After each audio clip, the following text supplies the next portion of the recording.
Once upon a time, in a peaceful little village where sunlight gently caressed the lush green fields, there lived an old man named Tiền.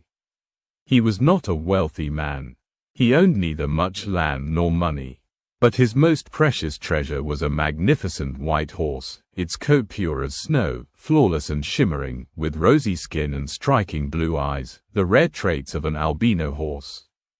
Whenever the horse galloped, it brought not only joy to the old man but also admiration from everyone in the village. Many wealthy men tried to persuade Tiền to sell the precious horse. They offered tempting sums of money, amounts anyone would dream of having. But the old man simply smiled, his eyes calm yet resolute. "This horse is not for sale. To me, it is not just a horse. It is my friend, my family," he said. The serenity in his words felt like a fresh breeze in the storms of life. The villagers shook their heads in dismay. "You're a fool," they whispered among themselves. "If you sold the horse, you could live a much better life." But Tiền only smiled and gently replied, "Money can buy many things, but not peace. I am happy with the life I have now." Then, one beautiful morning, something dreadful happened. His beloved white horse vanished.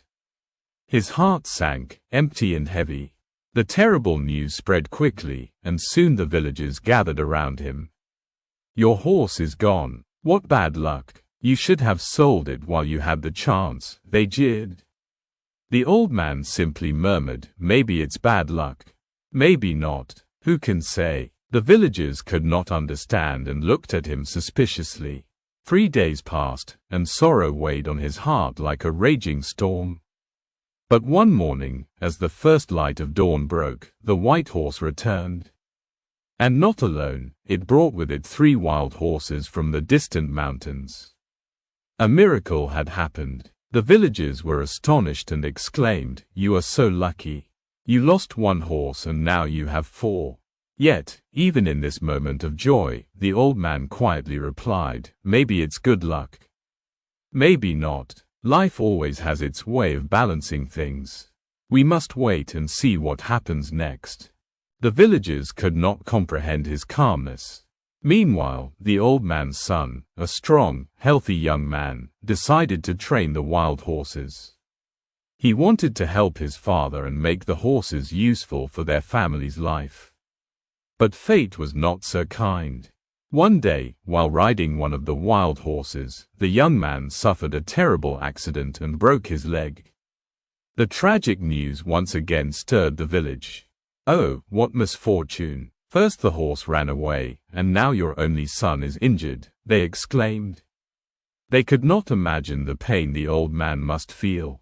But he only whispered, "Sometimes, the road to something good is paved with suffering." We do not always see the whole picture. Again, the villagers shook their heads, baffled at his composure. Not long after, a terrible disaster struck the kingdom. War broke out, and the king's soldiers came to the village to conscript every able-bodied young man. All the young men were taken away to the battlefield, except one. The old man's son, with his leg still in a cast, was spared. This time, the villagers fell silent. Their mocking eyes were gone. "You were right," they whispered softly. "Your son's broken leg saved his life. All our sons are now in danger." The old man smiled, but in his eyes was a deep, quiet wisdom. Life always moves between good and bad, between joy and pain. But everything happens for a reason. It is just that we cannot see it at first. The lesson from the old man's story resonated deeply in everyone's heart.